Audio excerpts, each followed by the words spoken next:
13 años atrás, hacer periodismo en la frontera no era igual que hacer periodismo en la frontera hoy.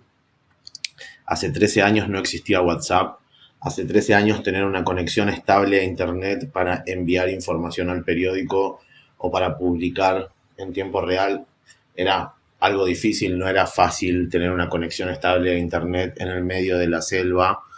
o en las localidades aledañas sobre zona de frontera. Entonces, si hay algo que recuerdo perfectamente es que era muy agobiante tener que hacer como maratones muy extensas de reportajes, grabarlas en un grabador analógico y bajarlas a la computadora después con un cable USB. Esos audios los descargabas en un tipo de computadoras que se usaban en ese entonces que se llamaban netbooks, que eran como notebooks pero más pequeñas y solo servían para procesar audio y texto. Y entonces había que hacer maratones largas de 10 o 15 entrevistas, volver después de 2 días a un hotelito, hacía mucho calor, uno se alojaba en estos pequeños hotelitos de frontera y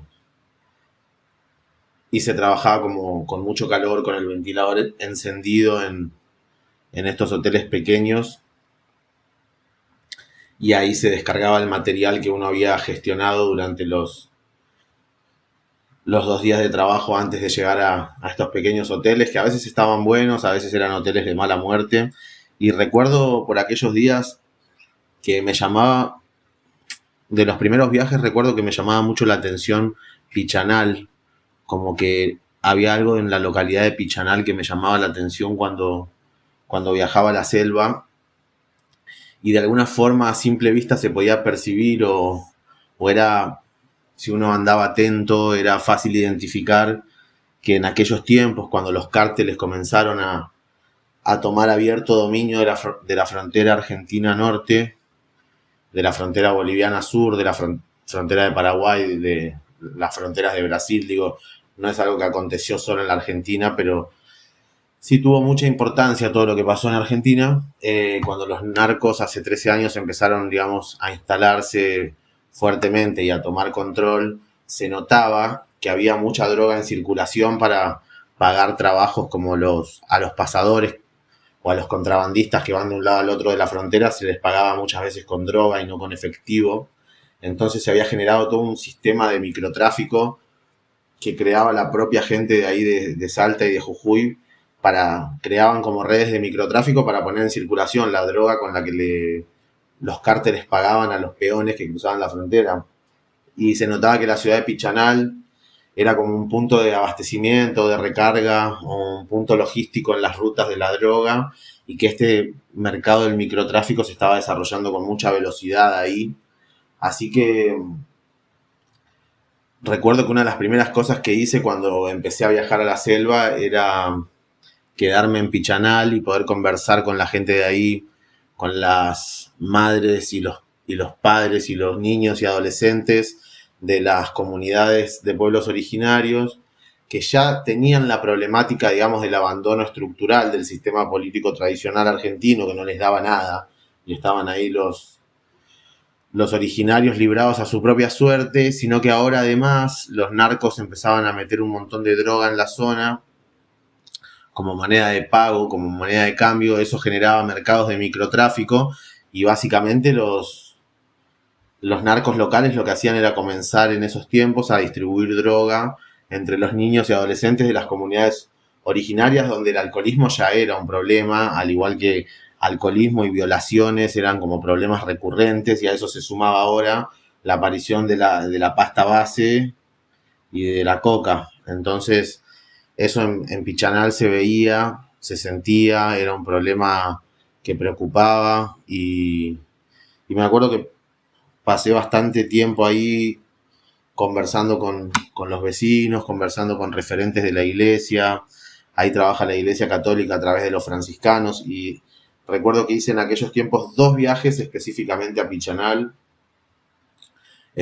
Entonces estuve ahí, me acuerdo de dormir, bueno, de alojar en diferentes lugares. Durante uno de los viajes me recibieron los franciscanos, dormí ahí en la iglesia católica, cené con ellos, me hablaron, me dieron mucha información. Ellos todos los días visitaban a las familias y me llevaron a las recorridas y eran familias que tenían mucha necesidad, de familias en emergencia alimentaria y ahora tenían además la problemática de la droga que en ese tiempo era incipiente. Por eso en la primera entrega del documental Frontera en 2012 se hablaba de un proceso de incipiente cartelización. Entonces las comunidades estaban preocupadas, pero también era algo nuevo para ellos y era muy difícil también en aquellos tiempos. Imagínense que hoy hay gente que va a la frontera a grabar documentales y consigue una entrevista de personas que vivan ahí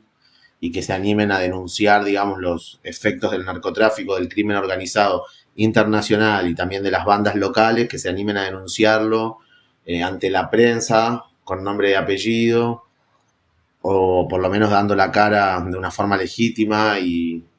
tal vez evitar la cita con el nombre y el apellido en los textos periodísticos, pero digo, era gente real que daba la cara y se acercaba a dar su testimonio. Era muy difícil lograrlo en aquellos tiempos. Imagínense que hay gente que hoy todavía no lo logra. Lograrlo en 2012 era muy difícil, pero recuerdo que en Pichanal hubo muchos testimonios. Muchos se publicaron en un semanario de Salta, que era como un semanario que salía los sábados en Salta, y se publicaron también en un periódico donde yo trabajaba, que salía todos los días. Y eran historias muy fuertes las de Pichanal, muy fuertes, y gente muy preocupada por el tema del consumo de drogas en niños y adolescentes, porque los chiquitos de las comunidades originarias eran principal objetivo de venta de los narcos locales que cobraban de los cárteles por contrabandear hacia Argentina, y que esos trabajos de pasadores los cobraban una parte en efectivo y una parte con droga.